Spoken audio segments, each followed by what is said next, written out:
Hi, I'm Milesy, and the video you are about to see, as well as the next 3 months worth of videos, almost didn't happen because Windows glitched and deleted my entire video folder. All of my videos that I have recorded for this channel, some which I have edited, all of my assets that I use when I put them up, so like my beginning and end little cards, those things, they got deleted. Now, you're seeing this video. I was able to recover them. I had to spend about $100 on a tool that allowed me to do that, so I'm pretty darn angry about that. I don't know what this glitch is. I've encountered it once before, but suffice to say I'm angry. So this video, I was just finishing up filming this. I was just deleting a file that I didn't need. Somehow deleting that file deleted the entire folder it was in, as well as the folder that folder was in. I don't know how that happens. I have no idea. It was maddening. So if this video seems a little bit funky, if my voiceover seems a little bit frantic, it's because I'm probably going to be upset about this all week. That was really upsetting. But hey, I have started to get some new art boxes. That's what this video was. So let's go ahead and see what Sketchbox has for us for the December box. I think I goofed in the video and called it November. It's the December box. Hello! I used to do a lot of mystery boxes on this channel, but it's really hard to find good quality embroidery ones. But since I've been doing a little bit of everything, I decided to go ahead and get me one of these. This is a Sketchbox. If you don't know, it's similar in concept to the other boxes that I used to do, Fiberlicious, Beads of the Month, etc. Only it's for art, and we're getting a big variety of art supplies. I'd actually liken it, I think, most to Hope Embroidery in that regard, because it gives you everything you need to do a project. So, looks like we've got, on this one, art by someone called Beck Ryan, and you can get your art on the box. Here's this lovely little Japanese-looking thing. And let's pop it open and see what we've got. Okay. So first we have these Sketchbox Signature 6 watercolor pencils. Ooh. So we've got these really nice earthy tones. They don't have any numbers or colors on them, so I guess we just have to look at this. They remind me an awful lot of those pencils that I looked at in those pencil kits, actually. I wonder if they're going to be similar to those. I like the box that they come in, too. That's actually a nice box. Then we have our watercolor book, so I'm guessing the theme this month is watercolor. 4x6 pad, 15 sheets, and it's this really nice kind of creamy tan color. It says that it's 40 pound, 200 GMS, 200 grams, and I don't know about you, but that seems awfully light for watercolor paper, but we'll try it, I hate these. I hate artist brush. And they look like the same cheap ones I was getting too, from Amazon. I quit getting them because I hate them, so of course they gave me 3 more. I'm not even going to look at those. We have got watercolor powder. What? Well, that's not anything I've ever heard of. It looks like it's going to be kind of a brown color. I've never seen powdered watercolor. I'm assuming it's like a cake watercolor that's just been obliterated, but that's weird. A permanent white gouache. And do I have to poke it open? Nope, it's just kind of already open. And who is the brand on this? So a lot of these, they're kind of from all over the place. We have a Derwent line marker, 0.8. It's a nice round nib. Kind of a thick one. And then we have Marabou art crayons. Not really sure what these are. So this is terracotta and caramel are the colors that we have here. Let's open it up and see what it is. I'm never a fan of individually wrapped items. Okay, I think it's just a big old retractable wax crayon. Well, that's something. Okay. That's it for what's in the box. Then we have one of our featured artists. I guess the featured artist on the box isn't the same as what comes in the box. And this is Gris from Germany. And we've got this lovely watercolor tree. And then we've got our menu. So let's actually take a look at these. So the Sketchbox watercolor pencils. The Marabou art crayons. When used dry, this mixed media supply acts like an oil pastel. Adding water allows you to achieve smooth gradients. Weird. Okay. Watercolor Sparks Powder Olive. Did it say that? It does say that. I'm just blind. It says olive right at the bottom. I'm just blind. Watercolor Pigment packs a punch. Microfine powder can be used in combination with water or any of your favorite mediums. Okay. The gouache. Pretty much just gouache. Toned watercolor pad, which I still feel like is not going to be very great just because it's so light. The fluid art brushes and the Derwent line marker. Okay, well, let's take a look and see how this stuff all behaves, shall we? These pencils do really seem a little bit on the cheap side once I started using them. They are these really nice desaturated tones, and I think anyone who has been watching this channel since I've started getting back into art might notice that I prefer those for a lot of pieces, but they're not super pigmented.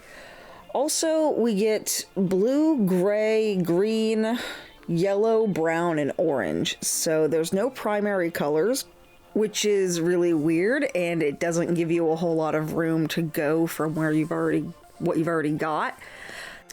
They do pick up with water fairly easily, though, and this is another thing I've noticed. I don't know if it's the paper or the pencils, but they really don't show up on this paper.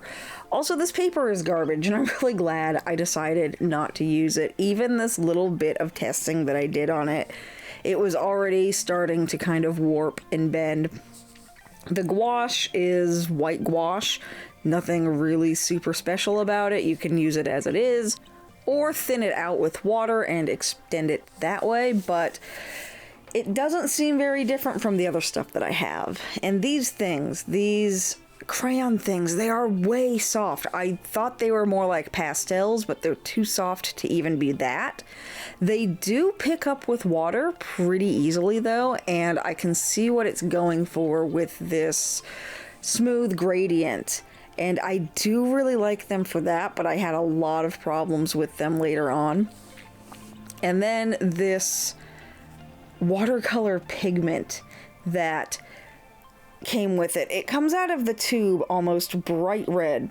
So I thought that it was going to be this nice brown color, and then it turned green. But then the more I worked with it with water and my brush, the more these red tones started to show back through.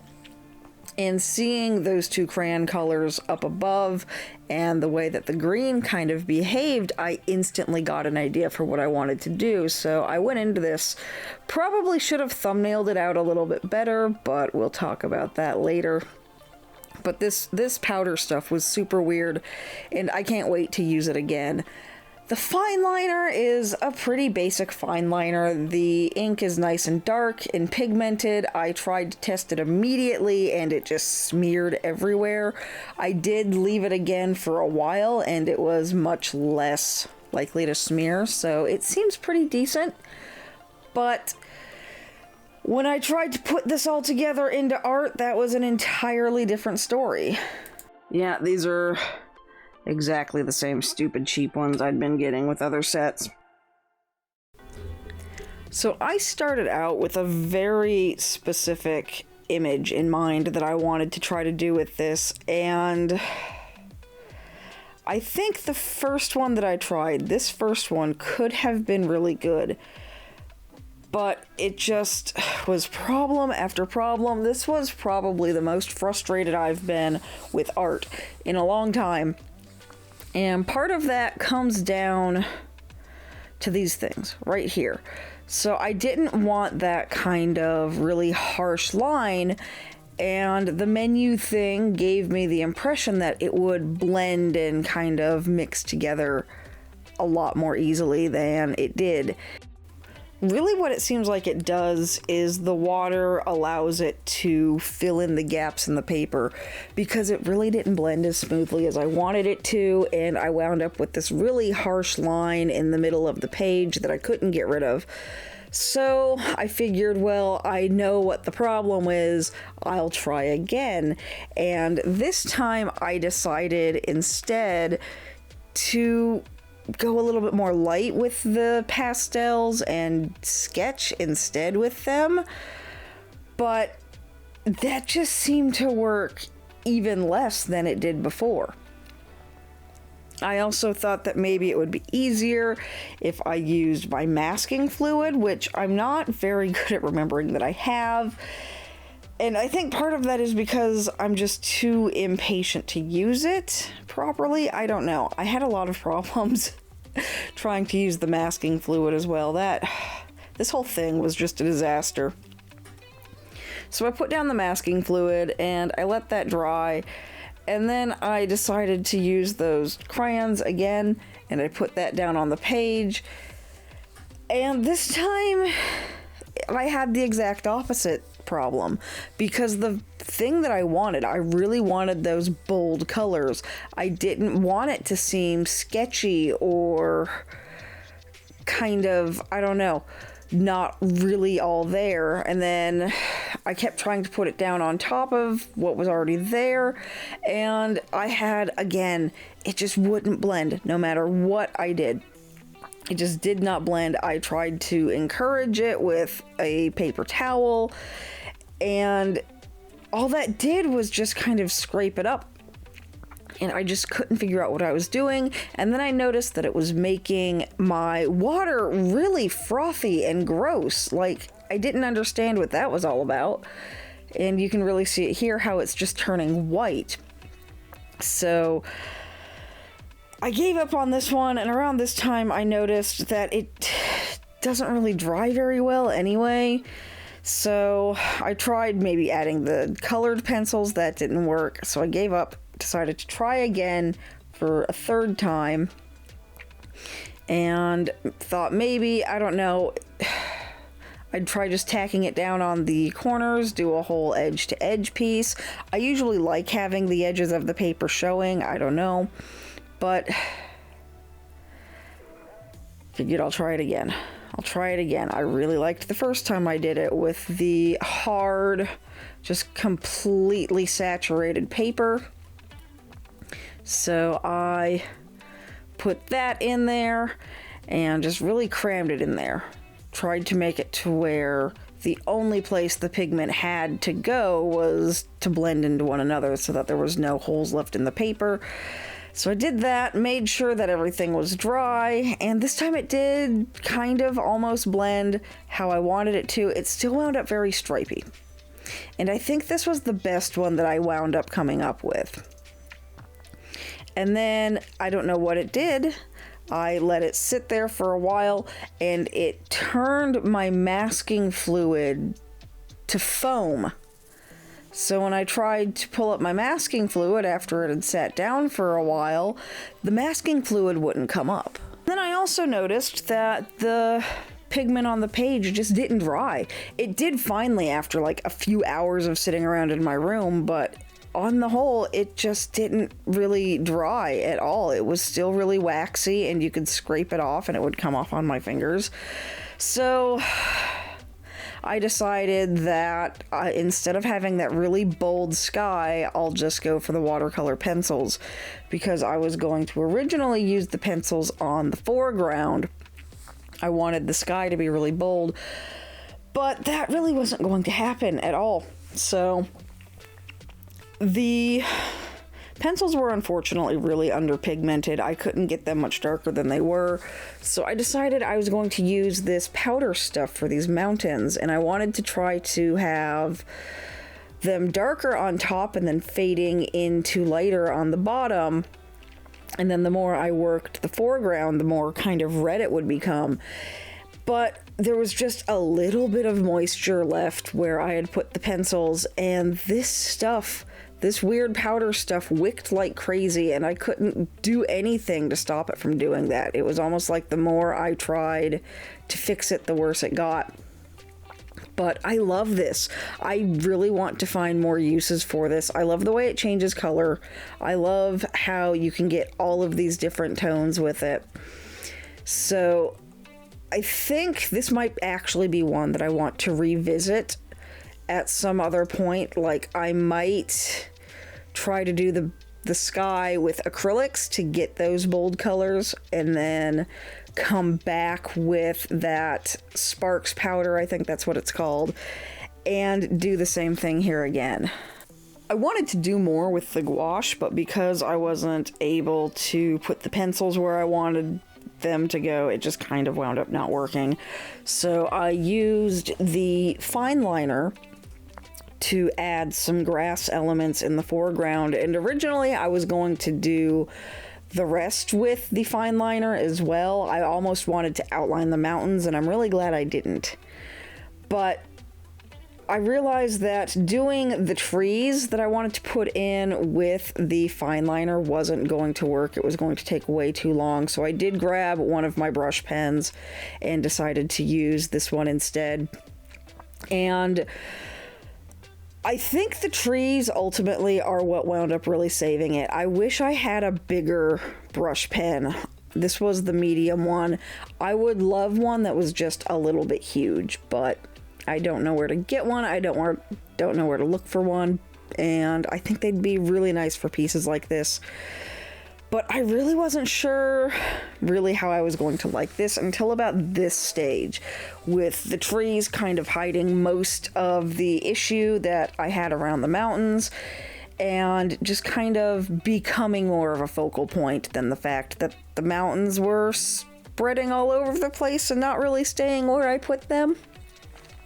And then I just went back with the gouache to add a few more extra little details in the grass just to kind of make it pop. But I don't know, this was a really frustrating box. I can't say I was overly pleased with it. The only thing I really liked was the powder. It was really cool, but hopefully I've got some other boxes coming, and hopefully they will be a little bit more interesting, so we'll see what they look like. But thank you for watching. I'll see you next time. Bye!